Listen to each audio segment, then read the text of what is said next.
A homeless man saw an elderly woman struggling to carry several shopping bags. Even though he was weak from hunger, he offered to help and accompanied her to her home. The next day, when the elderly woman noticed something different in her bag, supermarket security was called, and they dragged the poor man into the store. What the man then revealed made everyone kneel and ask for forgiveness. The arrival of the hurricane. When Hurricane Harvey hit the city of Rockport in the U.S. state of Texas, the catastrophic flooding caused by the storm ruined the lives of carpenter Alfred Tyler and many others. Alfred wouldn't mind losing just material possessions, but on that fateful night, he lost much more than his home. Alfred lost Sophia, his beloved wife and the only person he called family. That day, while driving his truck to work, Alfred had a premonition that something bad was about to happen. He was a simple construction worker, and the head contractor had called him and other employees to reinforce the beams at a construction site at the last minute, as the news was certain that a hurricane was approaching the city. However, until that moment, no one believed it could be something so terrible. Alfred arrived at the agreed time and began the repairs together with his team. There was an air of discontent in the air. It was another weekend where workers were forced to abandon their days off and work hard while the head contractor rested at home. What really made the situation worse was that everyone was apprehensive. An old radio remained tuned to the news and weather station as they worked, and the updates on the hurricane became increasingly worrying. Despair. That day, the sky darkened much earlier than usual.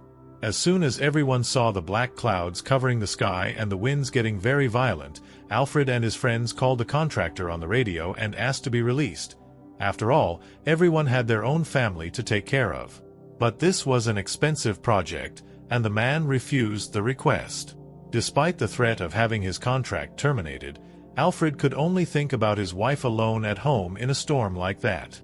He walked past the security guard blocking the door and got into his truck to screams that he would be fired. "You're going to be on the streets." It was the last thing the carpenter heard before stepping on the accelerator. On the dirt road, the radio station continued to warn everyone to abandon their homes and seek shelter, as the city was at the epicenter of the storm, and all indications were that the hurricane was about to make landfall. Alfred sped up until he saw his neighborhood at the end of the road, directly under a huge black cloud. Suddenly, the storm violently whipped his windshield. When he finally reached his street, the worst sight of his life appeared before his eyes. Todo. Hurricane Harvey was sweeping away everything in its path, including the house that Alfred had built with his own hands. He got out of his truck as quickly as he could and ran to try to save his wife. But it was already too late. If Alfred hadn't been dragged away by neighbors who were fleeing, he would have been swept away by the hurricane and died along with Sophia. In a darkly ironic twist, minutes after destroying the man's home, Hurricane Harvey simply dissipated, as if by magic. After the disaster, the city of Rockport was left destroyed and desolate. The burial of the victims moved the nation, and several tributes were paid to the victims, with donations from all over the world reaching those who lost everything. Alfred was one of those people. But he didn't want anything, not anyone's help. Nothing anyone could do would bring back his wife and the baby she had been carrying in her womb for a few months. Suddenly, all of Alfred's dreams were blown away by the wind. Since then, the carpenter's life has become an endless abyss. He was never able to earn enough to keep savings or pay for home insurance. To make matters worse, his boss carried out the security guard's threat and canceled his employment contract after he abandoned the reinforcement of the beam, which also failed to withstand the hurricane and caused enormous losses to the contractor. Alfred knew he had no responsibility for this and that he had labor rights, but he no longer cared about anything. Sadness consumed him completely. And without a place to call home, only the city streets were left as his home, leaving him a homeless widower. The new reality. As the days passed, Alfred saw less and less hope in things. He stopped going to church when he felt it no longer made sense, and he often argued with God out loud, blaming and pointing to heaven for making his life so miserable. A year and 2 months passed as if they were days. Upon noticing his reflection in a store window and seeing his aged face and dirty beard, Alfred realized that he had become a typical homeless person, the type he used to see on the streets, sometimes even judging them. Not even in his worst nightmares did he imagine he would reach this low, and it was at that exact moment that an answer to all his questions appeared in the most unthinkable way. That hot afternoon, Alfred was wandering the streets looking for something to eat. His mouth was dry with thirst, and his stomach was growling. He reached into the pockets of his tattered pants and pulled out the only coins he could obtain by begging.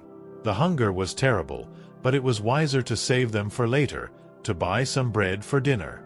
Exhausted and sweating from walking, Alfred arrived at the parking lot of a supermarket he used to frequent. The place was packed with vehicles. It seemed like a lot of people were shopping at that hour. He sat in his usual spot and reached out to try and get some more coins. Few people passed by and gave him something. Most simply ignored him as if Alfred didn't exist. The encounter. Just as he was about to fall asleep, he heard the sound of something dragging on the floor, a little further away. "What is that noise?" he muttered, raising his head, and then saw an elderly lady who had just come out of the supermarket with a shopping cart. She was trying to lift the heavy bags from the cart, and the effort seemed too much for an elderly woman alone. Alfred was full of doubts about whether he should get up or not, until at some point a glass container fell out of the bag, shattering on the floor. Alfred couldn't just stand there and watch. He stood up, not caring about his own sweat smell, and approached the woman. The lady had a kind appearance. "Hello. Do you need any help, ma'am?" he asked. "Please, I would appreciate your help, my son," she replied. Alfred began to pick up all the heavy bags and place them in the woman's cart. When the cart was completely full, he pushed it a little and saw that it was really very heavy, and then he looked at the lady again. "Can I take you home? That is, if you're not afraid of me," he said shyly. The elderly woman was surprised by the stranger's interest in helping her, especially since no one had ever done this for her before.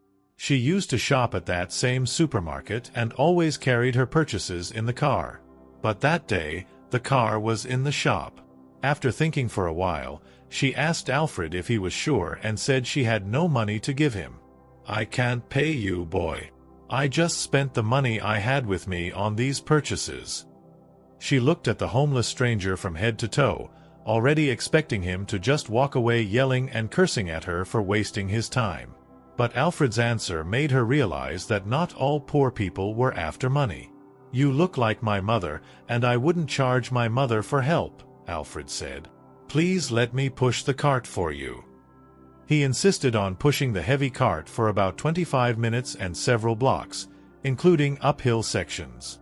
This lady must have miscalculated, because it was obvious that she would never be able to carry this heavy cart alone, he thought along the way. Alfred accompanied her until she was safely home with her purchases. The man was fascinated to see that the lady's house was large and very beautiful. She offered him a cup of tea, but despite wanting the courtesy more than anything, Alfred didn't want her to think he had only helped in exchange for a reward, so he declined. The revelation. The stranger's kindness touched the old woman's heart. She watched him for a while as Alfred waved and disappeared down the path back. It had been a long time since she had met someone with such a kind heart. The elderly woman closed the door and began organizing the pots in her cupboard and placing the ingredients for that night's dinner on the table. She couldn't forget the homeless man's kind but sad expression, and something told her that she should have helped the young man in some way. She went back to the living room and rummaged through her purse to see if there was anything else to keep or receipts to throw away. Then the elderly woman was surprised to find something she didn't remember buying. She examined the item for a long time and felt confused, so she decided that she should go after that homeless person immediately the next day. At dawn, the woman picked up her bag and returned to the supermarket without even having breakfast. Nervously, she looked everywhere for Alfred, in the parking lot and in the shelter he had used the day before, but he wasn't there.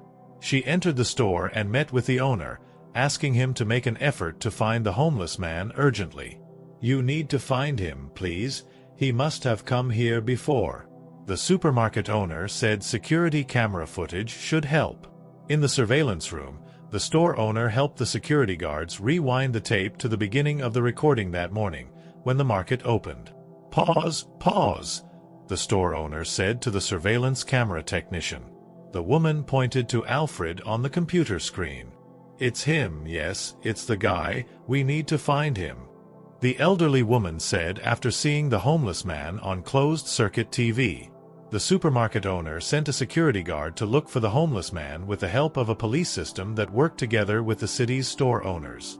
After hours of searching parks, bus stops and parking lots, the men finally returned, dragging Alfred, grabbing him by the shirt because the man refused to go with them. When the older woman saw how they were holding the poor man, she became furious. "What are you doing? Let him go. I asked you to bring him, not drag him." Alfred was scared. He had no idea what was going on. "What happened? I didn't do anything," he said as his eyes filled with tears and fear. "These men found me at the bus station and asked if I was here yesterday. When I said I was, they grabbed me by the shirt and brought me here. I didn't do anything or steal anything," Alfred continued, begging them to let him go. The elderly woman approached the homeless man and hugged him, while the others looked on in surprise. "Mom, what are you doing?" asked the store owner. Alfred was shocked to discover that the owner of the supermarket was that lady's son. The woman smiled and explained that she was looking for that homeless man to return the necklace that had accidentally slipped into her bag. "I saw this necklace, and when I opened the locket, I saw this picture." "Is this your wife?" she asked Alfred. The man began to cry and told her that he thought he had lost the only memory he had left of his late wife.